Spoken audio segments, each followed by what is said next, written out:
नमस्कार, स्वागत है आपका एक बार फिर से हमारे इस खास कार्यक्रम में जो आधारित है कानाफूसी चर्चा और गपशप पर। इस बार बहुत सारी रोचक खबरें हैं, तो चलिए शुरू करते हैं पावर सेंटर।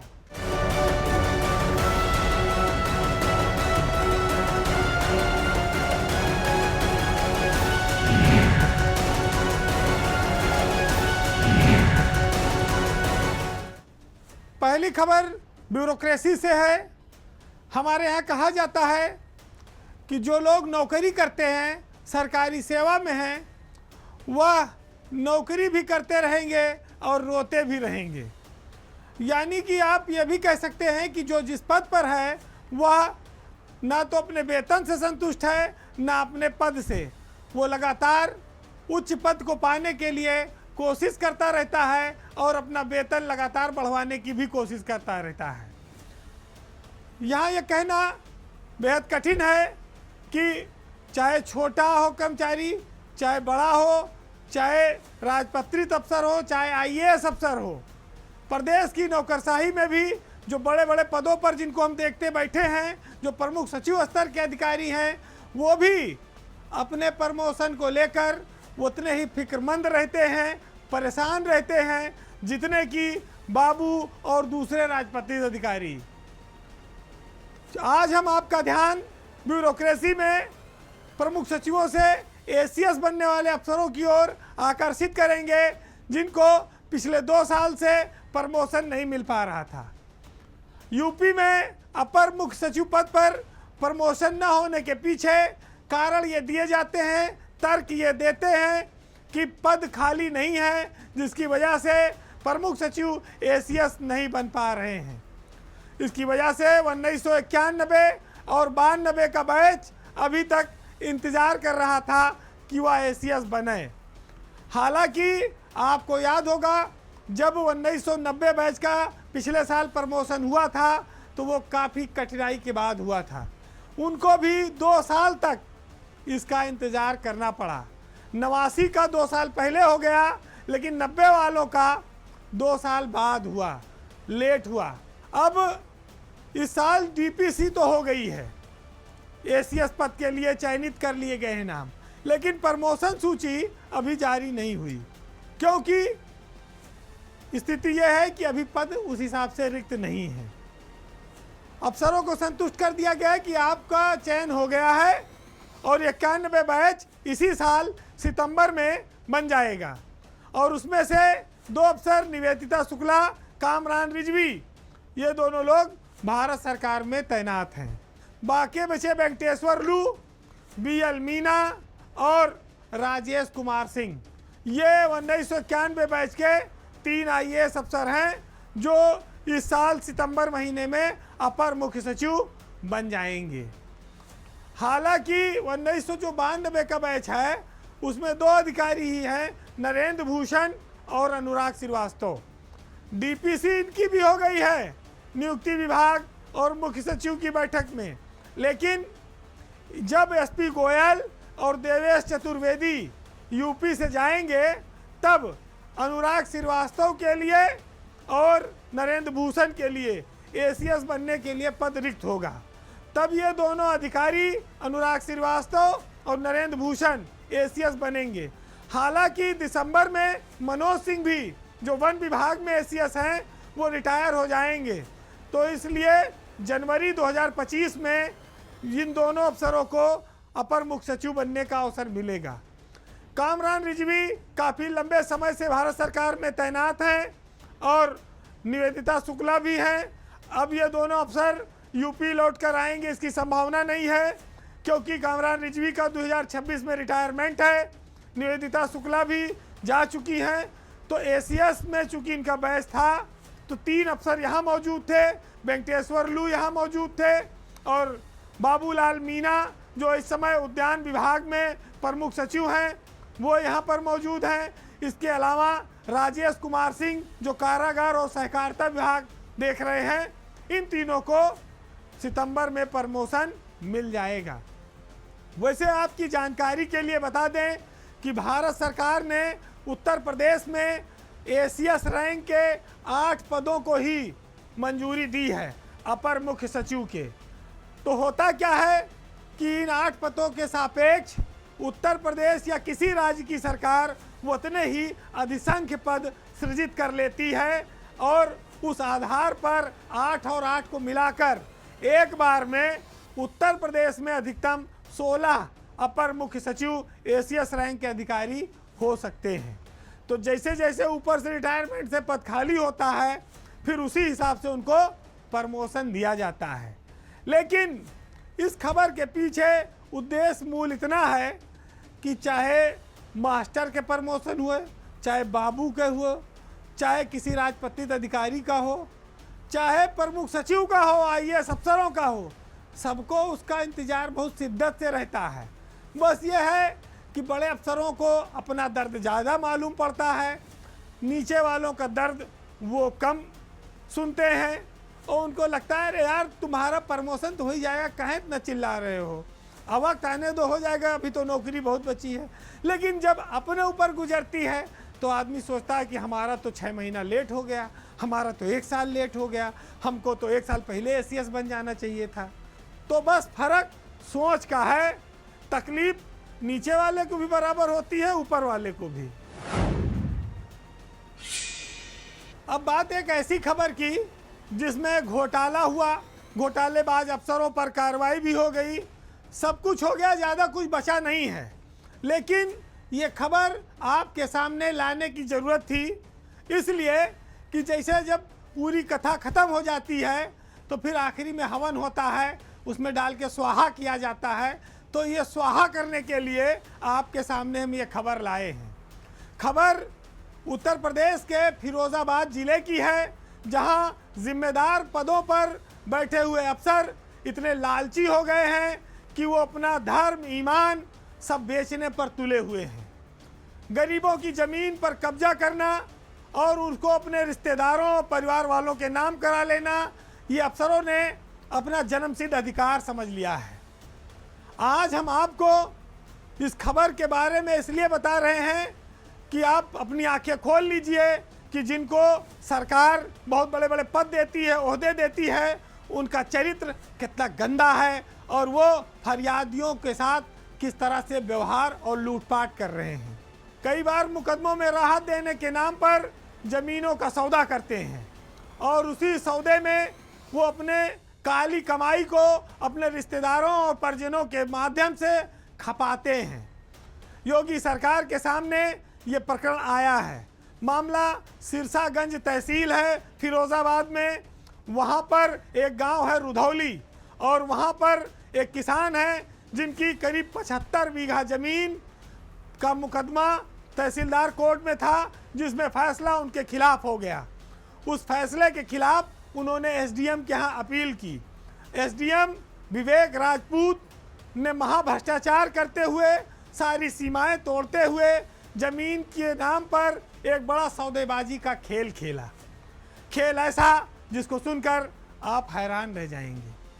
75 बीघा जमीन में 45 बीघा जमीन एसडीएम, तहसीलदार, कानून गो, लेखपाल, पेशकार सबने मिलकर लिखवा ली किसान की। कहा कि तुम्हारे पक्ष में फैसला करेंगे।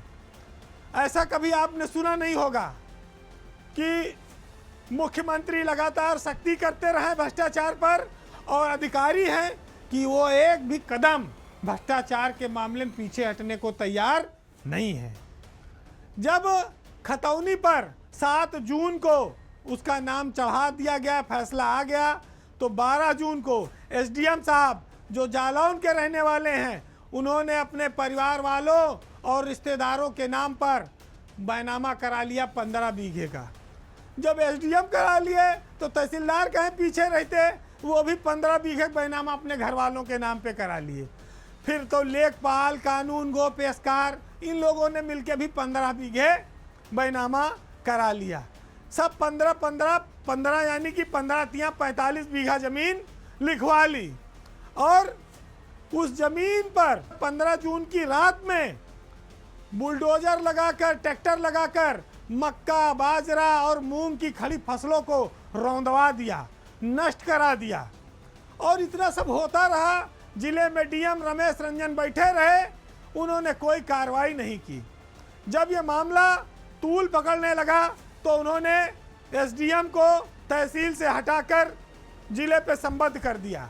लेकिन भारत समाचार ने इस मामले में इंसाफ की गुहार लगाई, उस किसान की बात सरकार और मुख्यमंत्री तक पहुंचाई।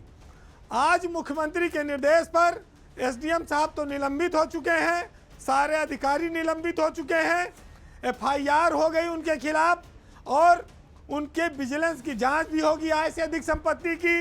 अब यह देखना है कि ये जो जमीन वापसी की प्रक्रिया है वो कब शुरू होती है। देखिए, अपराधी को अपराध की सजा मिल गई, सब कुछ हो गया, लेकिन जो पीड़ित है उसका मूल सवाल, उसकी जमीन वापस आई कि नहीं आई।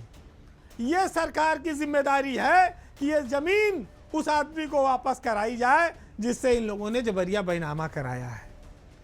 तो जिलों में बैठे अफसर क्या क्या कर रहे हैं ये आप देखिए, क्योंकि यही एसडीएम साहब आगे चल के एडीएम बनेंगे, फिर पीसीएस से आईएएस बन जाएंगे, किसी जिले में खुद एडीएम बनेंगे, फिर तो पूरा जिले लूट ली हैं। उत्तर प्रदेश में जब विधानसभा के चुनाव हो रहे थे और लोकसभा के भी, तब एक गाना बड़ा चला कि यूपी में काबा। कई बार ये पूछा जाता है कि यूपी में क्या है, तो यूपी में बहुत कुछ है, लेकिन इन दिनों यूपी में बिहार है, यानी कि बिहार बा। बिहार कैसे बा? यूपी की ब्यूरोक्रेसी में अचानक से एक संयोग बना है कि बिहार के अफसरों का उत्तर प्रदेश के शीर्ष पदों पर जलवा हो गया है।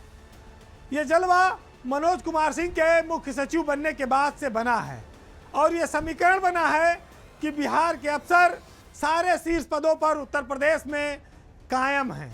शासन में आप महत्वपूर्ण पदों पर नज़र डालेंगे तो ये देखेंगे कि मुख्य सचिव से लेके सीएम कार्यालय से लेके पुलिस मुख्यालय तक जितने बड़े पद हैं वहाँ सब पर बिहार के अफसर काबिज हैं। यूपी में बिहार का जलवा कैसे है, अगर आप शीर्ष पदों पर नज़र डालें तो आप देखेंगे कि जब से मनोज कुमार सिंह मुख्य सचिव बने, वो बिहार के रोहतास जिले के, यानी कि सासाराम रोहतास, वहाँ के रहने वाले हैं। हालांकि उनकी फैमिली सरकारी रिकॉर्ड के मुताबिक रांची झारखंड में शिफ्ट हो गई है, लेकिन मूलतः वो बिहार के ही रहने वाले हैं और इस समय उत्तर प्रदेश के मुख्य सचिव हैं। सबसे पावरफुल अफसरों में उनकी गिनती होती है। इसी तरह आप देखेंगे कि मुख्यमंत्री के जो प्रमुख सचिव हैं संजय प्रसाद, वो भी बिहार के सीतामढ़ी के ही रहने वाले हैं और मुख्यमंत्री योगी के काफ़ी भरोसेमंद अफसरों में संजय प्रसाद की गिनती होती है। पिछले कई सालों से वो मुख्यमंत्री के साथ विभिन्न जगहों पर उनकी मौजूदगी आप देख सकते हैं, वो अक्सर तस्वीरों में आपको दिखाई पड़ेंगे। मुख्यमंत्री की नज़र में वो एक कॉम्पिटेंट अफसर हैं और लगातार वो यूपी सरकार में महत्वपूर्ण पदों पर बने हुए हैं। इसके अलावा जब अपर मुख्य सचिव गृह के पद को देखेंगे तो आप देखेंगे कि 1990 बैच के दीपक कुमार भी पटना के ही रहने वाले हैं। अपर मुख्य सचिव गृह का जो पद है वो काफ़ी ताकतवर पद माना जाता है और एक तरह से आप कह सकते हैं कि मुख्य सचिव के बाद शासन में वो दूसरे नंबर का बड़ा पद है जिस पर दीपक कुमार इस समय बैठे हुए हैं। जब पुलिस हेडक्वार्टर की ओर आप चलेंगे तो यहाँ भी आप देखेंगे कि यूपी पुलिस के जो मुखिया हैं प्रशांत कुमार, वो भी मुख्यमंत्री के काफ़ी करीबी और भरोसेमंद अफसरों में उनकी गिनती है। प्रशांत कुमार 1990 बैच के आईपीएस अफसर हैं, वह सीवान जिले के रहने वाले हैं। प्रशांत कुमार पर मुख्यमंत्री का इतना भरोसा है कि 1 दर्जन करीब अफसरों को सुपरसीड करके उनको उत्तर प्रदेश के डीजीपी का चार्ज दिया गया है। उनकी नौकरी अभी मई 2025 तक है। पुलिस में वह सीएम योगी के सबसे बड़े और सबसे ज़्यादा भरोसेमंद अफसर इस समय वो बने हुए हैं। कानून व्यवस्था के मामले में भी प्रशांत कुमार काफ़ी लकी साबित हुए हैं कि उनके कार्यकाल में कई बड़ी घटनाएं हुई, हाथरस जैसा भी बवाल हुआ, लेकिन उनकी उपयोगिता में कहीं कोई कमी नहीं आई है। पुलिस में डीजीपी के बाद जो एक महत्वपूर्ण पद होता है वो एडीजी एलओ का होता है। उस पर भी बिहार के ही अफसर अमिताभ यस इस समय विराजमान हैं, बैठे हुए हैं। अमिताभ यस 1996 बैच के आईपीएस अफसर हैं और बिहार के भोजपुर के रहने वाले हैं। वह एडीजी एलओ के साथ साथ एसटीएफ का भी काम देखते हैं, जो उनको उत्तर प्रदेश में एनकाउंटर का स्पेशलिस्ट बताती है। अमिताभ यस दोनों विभागों के महत्वपूर्ण पद पर कायम हैं। तो ये जो बिहार के अफसरों को उत्तर प्रदेश में संयोगवश महत्वपूर्ण पद मिले हैं, इस पर चर्चा होनी जरूरी है। हालांकि यूपी एक बहुत बड़ा राज्य है, यहाँ विभिन्न प्रदेशों के अफसर यूपी कैडर में तैनात हैं और आईएएस से लेकर आईपीएस में भी मौजूद हैं। लेकिन कई बार ऐसे संयोग बनते हैं जिन पर लोगों का ध्यान आकर्षित करना जरूरी हो जाता है। हालांकि तरक्की के मामले में उत्तर प्रदेश बिहार से बहुत आगे है, जिसमें समय समय पर रहने वाले इस तरह के अफसरों का बड़ा रोल है। और हम ये उम्मीद भी कर सकते हैं कि बिहार के ये अधिकारी उत्तर प्रदेश को देश के शीर्ष राज्य में ले जाकर स्थापित करेंगे, ऊंचाई पर लेकर जाएंगे। तो इन सारे बिहार के अफसरों को जो उत्तर प्रदेश की गाड़ी को तेजी से आगे खींच रहे हैं, उन सबको हमारी शुभकामनाएं हैं कि वह यूपी के विकास में लगातार इसी तरह से अपना योगदान जारी रखें। भाजपा, जिसे अनुशासन की पार्टी कहा जाता है, लोकसभा चुनाव में हार के बाद उस अनुशासन में अब जगह जगह छेद दिखाई पड़ने लगे हैं। आप ये कह सकते हैं कि भाजपा में अनुशासन के नाम पर इस समय उल्टी गंगा बहनी शुरू हो गई है। नेता अब विद्रोह की स्थिति में आ गए हैं। बात यह है कि जब बीजेपी उत्तर प्रदेश में लोकसभा का चुनाव हार गई तो काफ़ी दिन तक तो सदमे में रही, कोई कुछ बोलने को तैयार नहीं हुआ। फिर ऊर्जा बढ़ाने के लिए आया कि अब कार्यकर्ताओं का सम्मान किया जाए जिले जिले में, क्योंकि हमने तीसरी बार सरकार बना ली है केंद्र में, भले ही यूपी से हमारी सीटें कम हो गई। अब जब सम्मान की बात आई तो जो हारा बैठा है और उसने देखा कि हराने वाले भी सम्मान समारोह में पहुंचे हैं, तो उसका खून खौलने लगा। फिर वहां पर ना अनुशासन ना कोई लिहाज, और शुरू हो गई ताबड़तोड़। तो पिछले दिनों 3 ऐसी घटनाएं हो गई जिससे बात सामने आई कि भाजपा में विरोध के स्वर तेज हो गए हैं। अनुशासन लोग अब मानने को तैयार नहीं है। विजय लक्ष्मी गौतम गई थी सलेमपुर में, मंत्री हैं कि आज कार्यकर्ताओं का सम्मान करेंगे, फूल माला देंगे, लेकिन जब वहां पर हारने वाला और हराने वाला दोनों एकजुट हो गया तो फिर वहां पर हाथापाई की नौबत आ गई और अपनी जान बचाकर लोगों को भागना पड़ा। लेकिन प्रतापगढ़ में पूर्व मंत्री मोती सिंह ने जब खुले मंच से बात कह दी कि भ्रष्टाचार चरम पर है, 40 साल से ज़्यादा के उनके राजनीतिक जीवन में कभी इतना भ्रष्टाचार नहीं था जितना थानों और तहसीलों पर है, तो ये भाजपा के लिए बड़ी शॉकिंग न्यूज़ थी। पार्टी के भीतर तो अनुशासन डोल ही रहा था, सरकार पर भी आरोप लगने लगे। मोती सिंह खांटी भाजपाई नेता हैं, कोई मामूली व्यक्ति नहीं है। कई बार मिनिस्टर रहे, कई बार विधायक रहे हैं। उन्होंने अपने अनुभव के आधार पर ये बात बोली। उनका मामला थमा था, तब तक रमेश मिश्रा जो वर्तमान में विधायक हैं जौनपुर से बदलापुर से, वो भी कूद पड़े।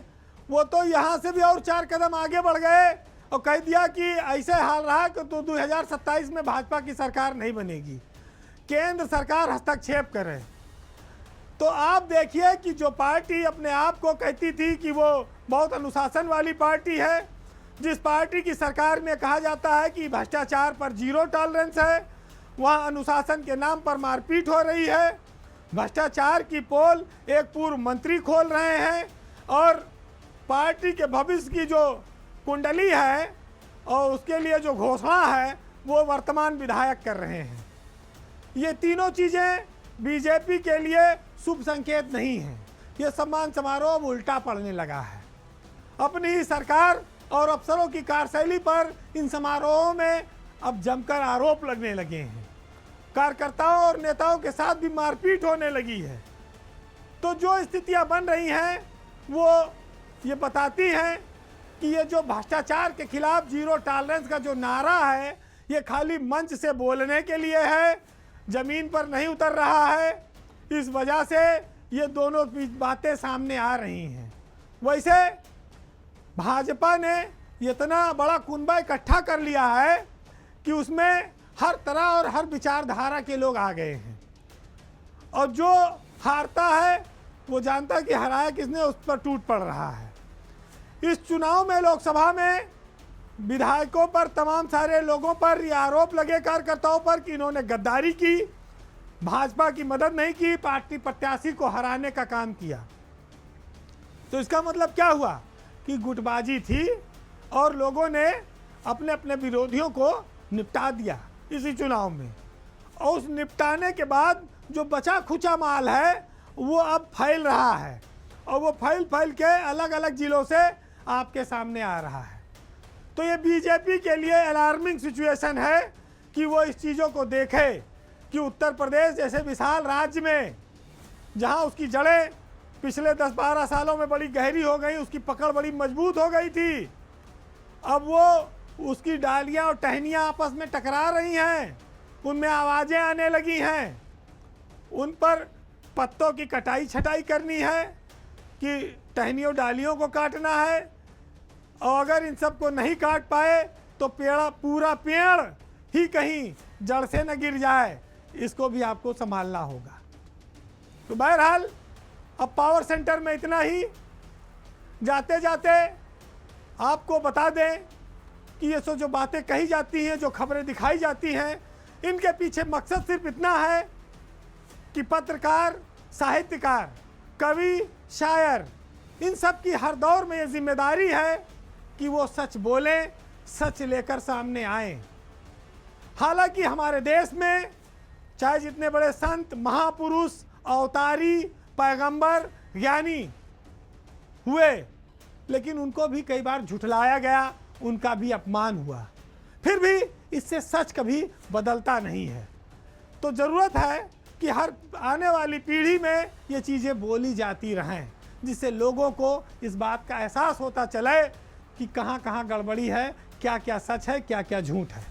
तो सुनिएगा, मुनव्वर राना साहब का एक बड़ा प्रसिद्ध शेर है कि हमको शीशे के बनाने हैं अभी घर कितने, और जाने दोस्तों के हाथों में हैं पत्थर कितने। मैं तो शायर हूँ, मेरी बात कहाँ मानोगे, तुमने तो झुठला दिए दुनिया के पैगंबर कितने, और मैं तो बुलबुल हूँ, मेरा काम है गाते रहना, भूल जाऊँ तो मुझे याद दिलाते रहना। नमस्कार।